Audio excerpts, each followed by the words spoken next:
Okay, everybody, this is a very, very important video talking about knowing your place and our scope of practice.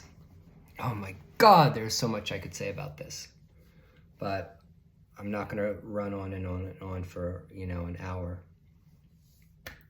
Let me be really, really fucking clear with you about what your place is as a yoga instructor, and specifically a lazy monkey yoga instructor. I have to keep saying lazy monkey yoga instructor. I don't care what everybody else does. I do not care how other people in other yoga traditions practice their yoga, and I don't care how they teach it. I don't care what they have to say, okay? I'm telling you, as a lazy monkey yoga instructor, there is a right way and a wrong way of dealing with students, and there is also a scope of practice that we stay in, and we do not go out of our scope of practice. And I'm going to tell you exactly what I mean. What being a registered yoga teacher does, okay, and a certified yoga instructor does, is it gives you the license to walk into a room, a yoga studio, or into a gym and teach a safe and effective yoga class, to lead and guide people through a physical yoga practice that's going to not harm them, okay? To be attentive to everybody's needs and make sure that everyone's taken care of. You do not have a license to do anything else other than that. You are not a guru, you are not a swami, you are not a priest or a priestess of any god or goddess, and you are not a spiritual guide when you're acting as a lazy monkey yoga instructor. Having a yoga teacher certification does not give you the license to stand on a soapbox and preach to people any kind of dogma or any kind of doctrine in any kind of way at the front of your yoga classes. And you need to leave the spiritual stuff to people who are priests in the priesthood. If somebody comes to me and says they want to learn more about yoga, as far as Hinduism, I will direct them to Swami.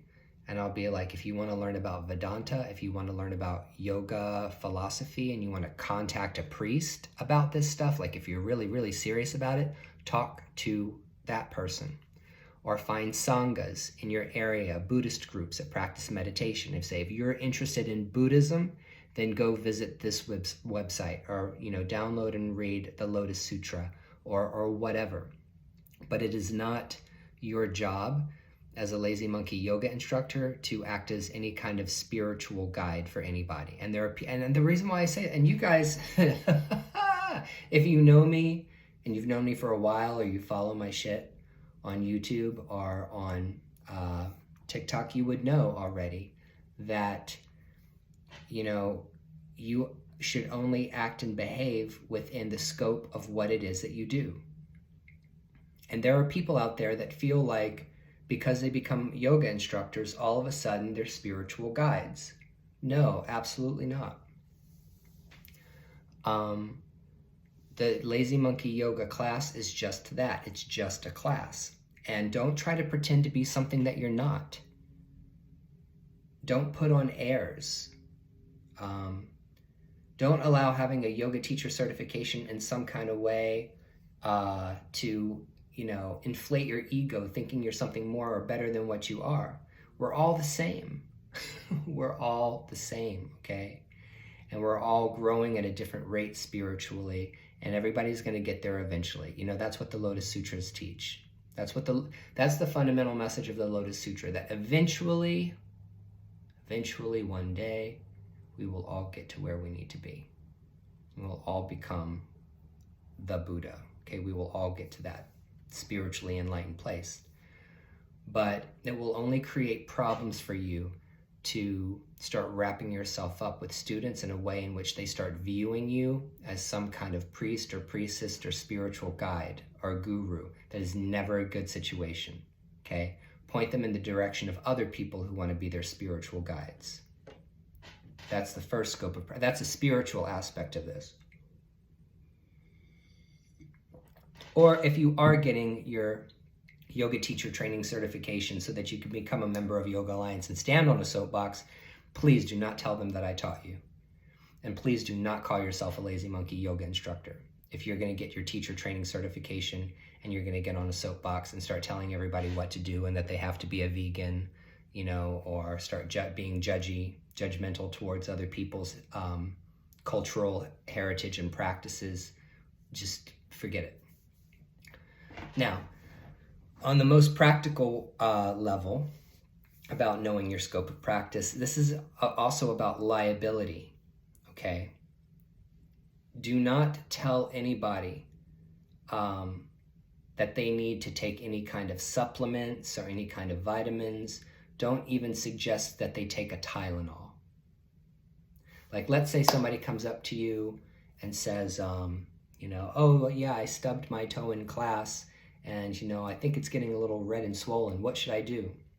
You tell them, go home and put ice on it, you know? And if it doesn't get better, tomorrow call your doctor.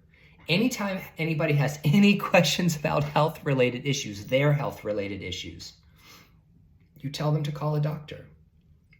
You are not a doctor. You're not licensed in any kind of way. Unless you are a licensed physician or a doctor taking my class to become a certified yoga instructor, you're not a doctor. And if you don't have any kind of degree in anything, do not give anybody any kind of medical advice. We do not offer medical advice to anyone because that also can backfire on you 100%. You don't want to be responsible for someone's allergic reaction to anything. You don't want to be responsible for anyone's, let's say, what would something severe be? Some kind of, you know, a contraindication between someone's prescribed medicine that they're taking, okay, and what you tell them to do. Or even, it's very, very serious, a woman who is expecting, that she takes something that could possibly cause her to miscarry. You know, there's all kinds of dangers in being a yoga instructor. It's not just, oh, let's go do whatever we want, because you can't do whatever you want. And you can't tell people to do anything and everything they want. You can make suggestions, and when it comes to dietary things, it's a little different. Like if you're like, you know what, if you're trying to lose weight, stop drinking alcohol. I tell people that all the time. You want to lose weight, stop drinking alcohol. I guarantee you take that excess sugar and alcohol out of your diet, you will start to shrink. That's not a lie, that's not wrong, and that's not going to harm them. If someone's complaining about having dry mouth, you know, or something else, you can be, are you drinking enough water? You know, drink water, San Pellegrino, drink other beverages, you know, for hydration. You need to be hydrated. That is also not giving someone medical advice.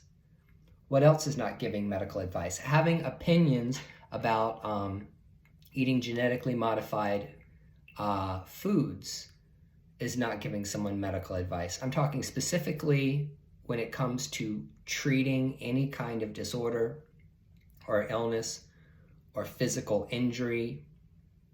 You don't have the license to tell people how to care for themselves. Only doctors do. And if you listen to me, you will never run into any kind of liability problem ever with anyone. Someone can't go back and say, well, Philip said that I was supposed to take 2 Tylenol when I went home. And when I did, I didn't know it was going to react with my medication. It caused me to have a heart attack or something. Absolutely not. It is not going to happen to me, and it's not going to happen to you. So there are 2 very distinct ways that you want to stay within the scope of your practice. And the first one is that you're not anyone's guru. So don't set yourself up to be someone's spiritual mentor as a lazy monkey yoga instructor. And 2, do not give anyone any kind of medical advice at all, even telling them to take an aspirin as a lazy monkey yoga instructor. Those are 2 things that you want to avoid. Those are 2 things that you want to avoid. And if you stick to that rule of when I walk into a class, it's my job to lead people through a practice, okay? And that practice is gentle, it's relaxed, it's all about breathing, feeling, listening to the body. It's about stretching. It's about understanding where you're at and your limits and where you want to improve. Then you'll be just fine. Stick with that. That is enough.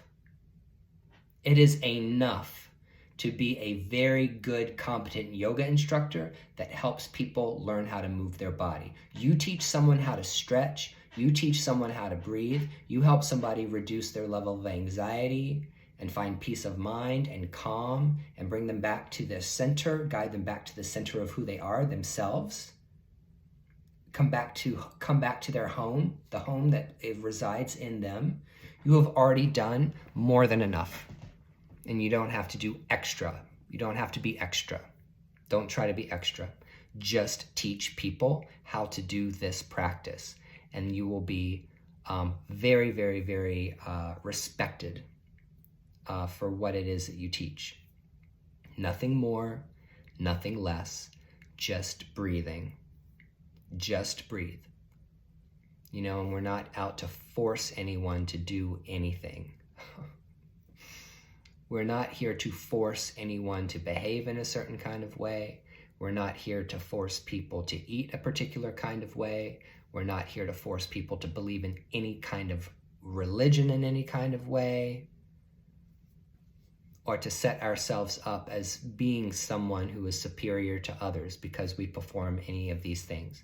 You might know, you might believe and know that you're superior to a lot of other people because of your lifestyle or because of what you believe. I understand that. I feel like I'm better than a lot of people because what I believe and how I take care of myself and my family and my life is at a higher quality than other people's. So I know that I'm better than a lot of other men walking down the street. But I'm not going to go tell everybody that I'm better than them. Does that make sense? Stay within your scope of practice and you will have no problems. We'll talk about this more when we're in Zoom.